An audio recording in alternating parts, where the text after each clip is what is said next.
বহুদিন আগের কথা, কত বছর আমরা জানি না। একজন প্রতাপশালী বাদশা ছিল, এখনকার বিশ্ব নেতাদের মতোই পরাশক্তি, ওই যে আসহাবুল কাহাফের মতো, বা ওই নমরুদের মতো, বা ওই যে ফেরাউন তার মতো একজন প্রতাপশালী বাদশা ছিল। তার অধীনে একজন বড় জাদুকর ছিল। কি ছিল? আচ্ছা, মজা আছে, ভালো করে বোঝেন। একটা বড় জাদুকর ছিল। এখনো কিন্তু বহু কান্ট্রি এই জাদুবিদ্যার চর্চা করে, আপনারা জানেন না। ভিতরে ভিতরে জাদুবিদ্যার চর্চা এখনো চলছে। আর এই জাদু সত্য, জাদু সত্য, চোখের বদনজরও সত্য। সায়েন্স বিশ্বাস করুক না করুক, এগুলো সত্য। কারণ কোরআন বলেছে সত্য, ব্যাস সত্য। জিন সত্য নাকি মিথ্যা? ফেরেশতা সত্য না মিথ্যা? কবরের আযাব সত্য না মিথ্যা? এগুলো তো চোখে দেখা যায় না, বিশ্বাস করলেন কিভাবে? এই চোখে দেখা যায় না বিশ্বাস করেছেন বলেই তো আপনি মৌলবাদী। চোখে দেখা যায় না, অহেতুক বিশ্বাস করছেন, অতএব আপনি একজন মৌলবাদী মানুষ। বুঝতে পারছেন তো? এই বিষয়গুলো বিশ্বাস না করলে কি আপনি মুমিন হতে পারবেন? আচ্ছা, কবরের আযাব সত্য না মিথ্যা আমরা বিশ্বাস করেছি, তোমরা মরার পরে বিশ্বাস করো। আমরা মরার আগেই বিশ্বাস করেছি, তোমরা মরার পরে বিশ্বাস করো। তারপর তোমরা পাক্কা মৌলবাদী হয়ে যাবে। যখন মরার পরে যখন কঠিন কবরের আযাব শুরু হবে, দেখবা যে আইনাল ইয়াকিন। ইয়াকিন কয়েক প্রকার হয়। একটা হচ্ছে আপনার আইনাল ইয়াকিন, হাক্কুল ইয়াকিন, এরকম কথা আছে কোরআনে। মানে আইনাল ইয়াকিন মানে যে চোখে দেখলাম এবার বিশ্বাস করলাম।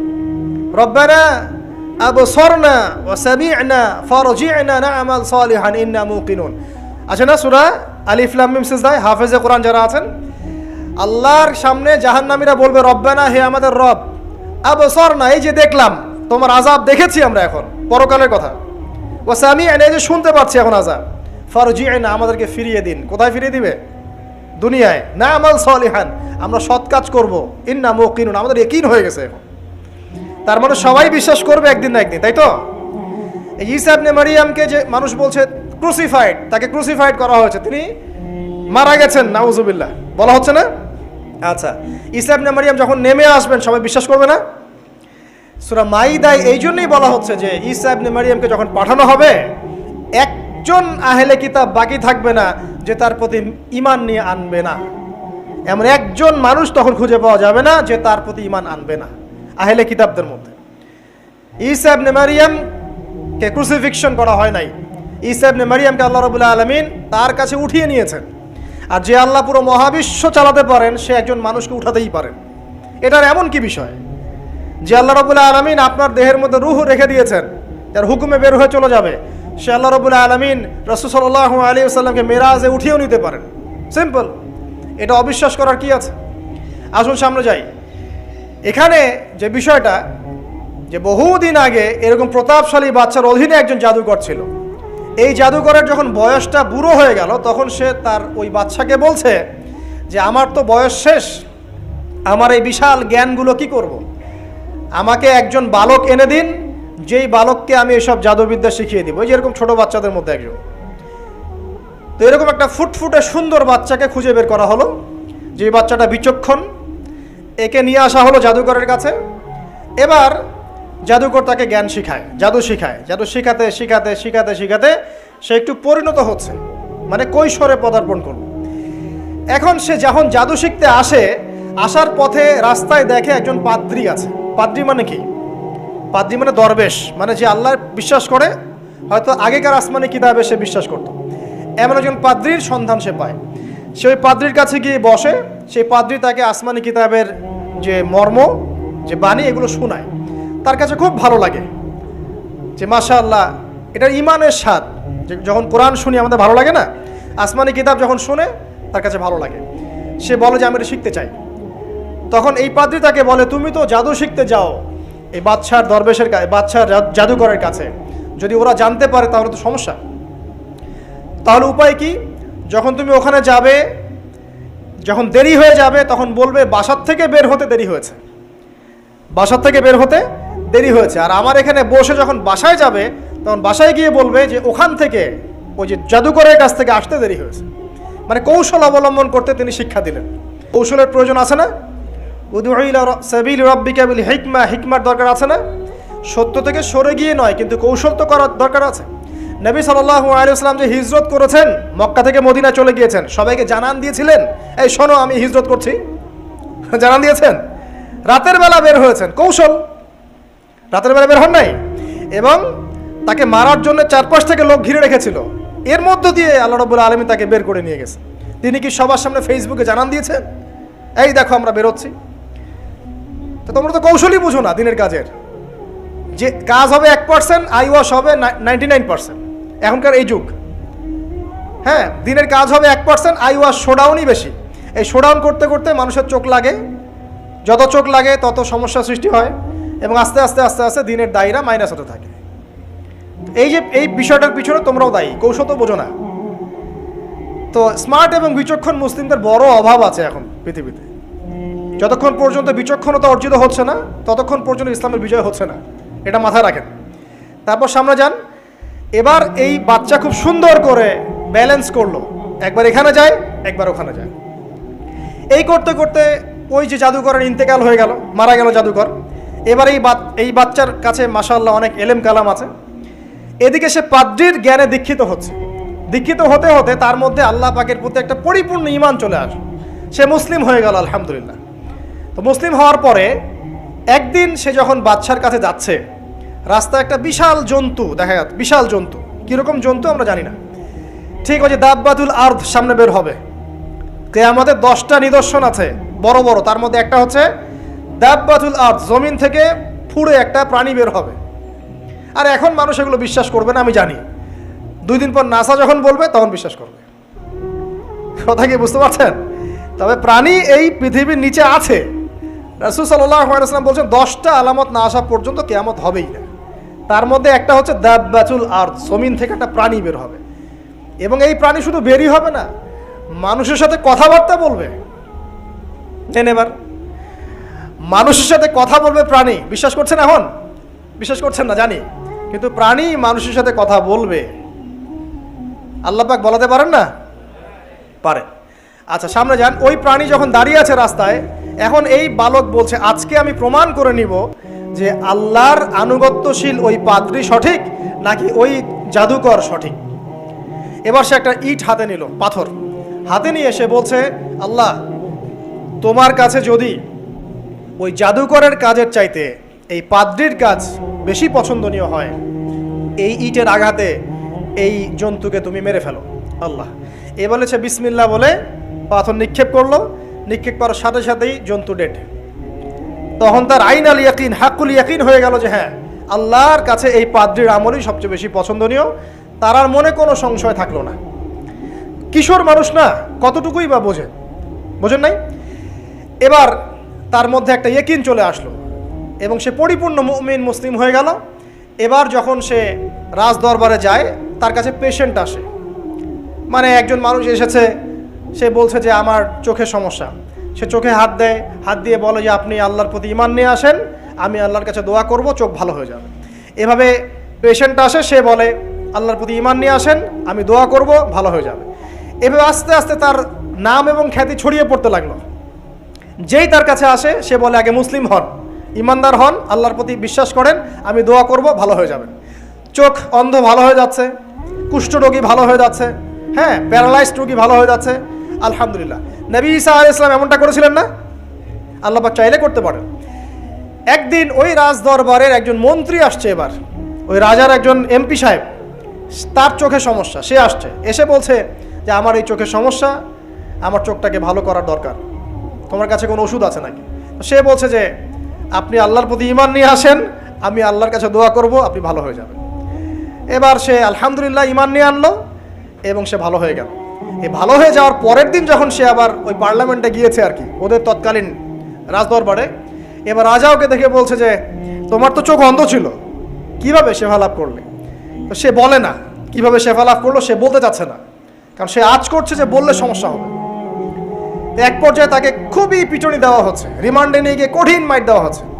এক পর্যায়ে সে মারের যন্ত্রণা সহ্য করতে না পারে বলে ফেললো যে ওই বাচ্চা, তার কাছে গিয়ে আমি আরোগ্য লাভ করেছি এবং সে আমাকে বলেছে যে তার রবের প্রতি ঈমান নিয়ে আসতে, তাহলে আমি শেফা লাভ করব। এই বাচ্চা এখন বলছে ফেরাউনের মতো যে আয়না রব্বুকুমুল আ'লা, আমি তো তোমাদের রব। নমরুদের মতো আমি তো তোমাদের রব। আমি তো জানি না যে আমি ছাড়া তোমাদের কোনো ইলাহ আছে? এবার এই লোকটাকে হত্যা করা হলো, এই এমপি সাহেবকে হত্যা করা হলো, বিকজ সে ঈমান নিয়ে আসে। এবার সেই বালককে ডেকে আনা হচ্ছে, বলা হচ্ছে বলো তুমি নাকি তোমার রবের নাম দিয়ে মানুষের ট্রিটমেন্ট করা শুরু করেছো। তখন সেই বালক বলছে হ্যাঁ, আমি এক আল্লাহর প্রতি বিশ্বাস করি এবং তার রাসূলের প্রতি বিশ্বাস করি, তার প্রেরিত আসমানি কিতাবে বিশ্বাস করি। এখন রাজা বলছে আমি ছাড়া তোমাদের কোনো ইলাহ আছে আমি তো জানি না।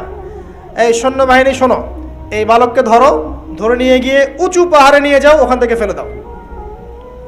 কথা বুঝতে পারছেন? এবার তাকে নিয়ে যাওয়া হলো, ক্রস ফায়ার দেওয়া হবে, এবার উপরে নেওয়া হয়েছে, একদম পাহাড়ের উপরে। এবার ওই বালক উপরে উঠে একটা দোয়া করছে, এই দোয়াটা সবাই শিখে নেন। ওই বালক উপরে উঠে দোয়া করছে আল্লাহুম্মা কফিনিহিম বিমা শি'তা, আল্লাহুম্মা কফিনিহিম বিমা শি'তা, আল্লাহুম্মা কফিনিহিম বিমা শি'তা। পাহাড় থরথর করে কাঁপা শুরু করলো এবং ওই সৈন্যবাহিনী পাহাড় থেকে পড়ে গেল, বালকের কিচ্ছু হলো না। আমি কিন্তু বানোয়াট কোনো গল্প বলছি না, এটা কোরআন থেকে বলছি এবং এটা তাফসীর। আপনি যে কোনো তাফসীর পড়েন, মারিফুল কোরআন, তাফসীর ইবনে কাসির, জালালাইন পড়ে দেখেন, জাস্ট পড়ে দেখেন আমার সাথে ডিবেট করার আগে।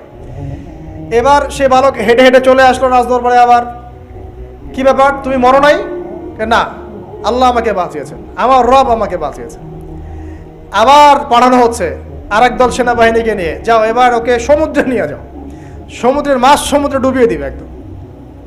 আবার সে ওখানে গিয়ে বলল আল্লাহুম্মা কফিনিহিম বিমা শি'তা, হে আল্লাহ, অর্থ হচ্ছে হে আল্লাহ আমার বিপক্ষে যারা আছে আপনি যা দিয়ে ইচ্ছা ওদের বিরুদ্ধে আমাকে সাহায্য করেন। অর্থটা হচ্ছে এমন, আল্লাহুম্মা কফিনিহিম বিমা শি'তা, আল্লাহ আপনি আমার জন্য যথেষ্ট হয়ে যান, ওদের বিরুদ্ধে আমার জন্য যথেষ্ট হয়ে যান, যা ইচ্ছা তাই দিয়ে আপনি হেদায়েত করুন, আমার মানে আমাকে হেফাজত করুন। ঠিক আছে, আল্লাহুম্মা কফিনিহিম বিমা শি'তা, ছোট্ট দোয়া।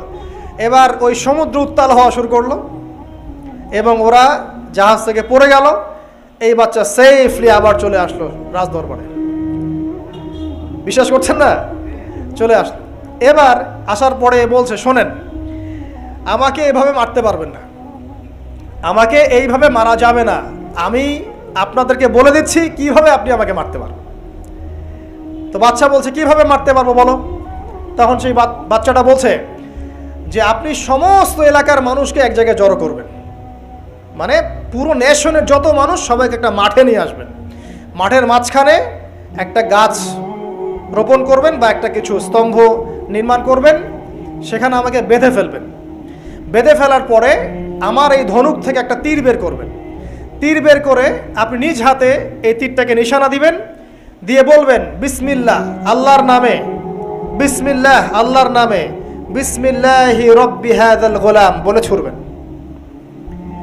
অর্থ হচ্ছে আমি এই রবের, আমি এই বাচ্চার রব, আমি এই বাচ্চার রব আল্লাহর নামে তীর ছুড়লাম, এটা বলে তীরটা নিক্ষেপ করবেন, তাহলে আমি মরবো, তার আগে মরবো না। কথা কি বুঝতে পারছি? এবার তাই করা হলো, সমস্ত এলাকার মানুষকে এখানে জড়ো করা হলো। কথাটা ভালো করে বোঝেন, সমস্ত এলাকার মানুষ মানে কি ওই এলাকার সব মানুষ, মানে মুমিন কাফের যে আছে সবগুলাকে একত্রিত করা হলো। করার পরে বাচ্চাটাকে এভাবে একটা জায়গায় বেঁধে দেওয়া হয়েছে, খেজুর গাছে, তাফসীরে এসেছে খেজুর গাছে। এবার সে এখান থেকে তীর বের করে বাচ্চা বলছে বিসমিল্লাহি রব্বি হাযাল গোলাম, নিক্ষেপ করলো। তীরটা ঠিক, আল্লাহ পাকের দৃষ্টি দেখেন এত সূক্ষ্ম, ওইটাই বর্ণনা করেছেন। তীরটা ঠিক বাচ্চার এই জায়গায় লেগেছে, এই যে মাথার এইখান থেকে লেগে এদিকে বের হয়ে গেছে।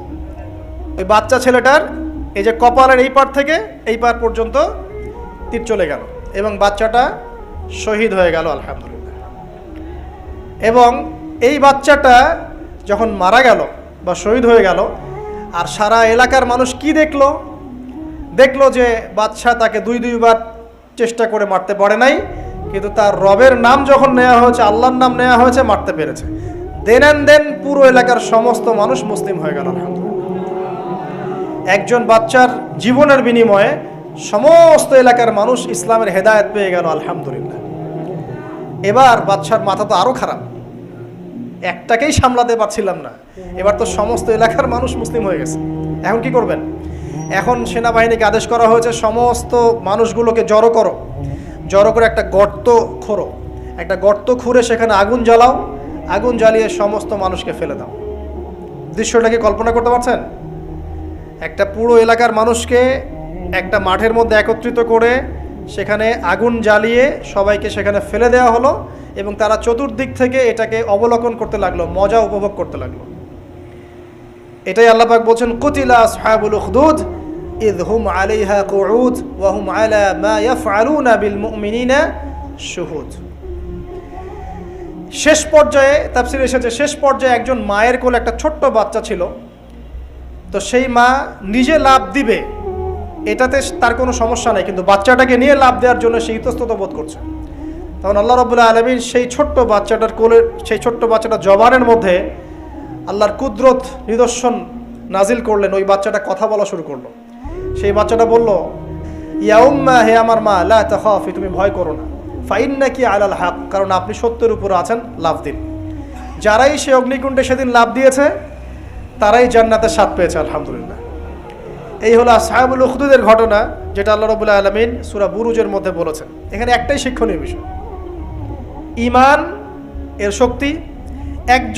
একজন ছোট্ট বালকের মধ্য দিয়ে কিভাবে আল্লাহ রাব্বুল আলামিন পুরো নেশনকে হেদায়েত করতে পারেন, এবং আল্লাহ রাব্বুল আলামিন সমস্ত পরিকল্পনার উপরে মহা পরিকল্পনাকারী, এবং আল্লাহ সুবহানাহু ওয়া তাআলা তাদেরকে চিরস্মরণীয় করে রেখেছেন কোরআনের পাতায়। কিয়ামত পর্যন্ত মানুষ এই ঘটনা পড়বে, তাদের থেকে শিক্ষা গ্রহণ করবে না? তা আল্লাহ রাব্বুল আলামিন সবচেয়ে বেশি স্মার্ট না আমরা সবচেয়ে বেশি স্মার্ট?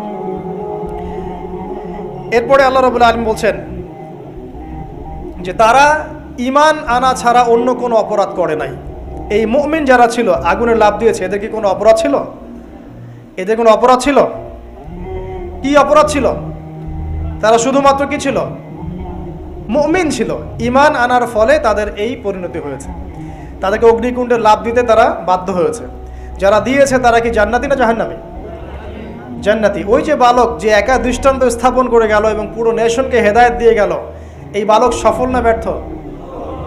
আল্লাহ রাব্বুল আলামিন যদি চান তাহলে এরকম একজন দুইজন মানুষকে দিয়েও পুরো নেশনকে হেদায়েত করাতে পারেন। এবং যেটা হয়ে গেছে আগে সেটা এই যুগেও সম্ভব না? শুধু সম্ভবই না, বরং আপনাদের চোখের সামনে এটা হয়েছেও, কিন্তু আপনারা সেটা বুঝতে পারেন নাই।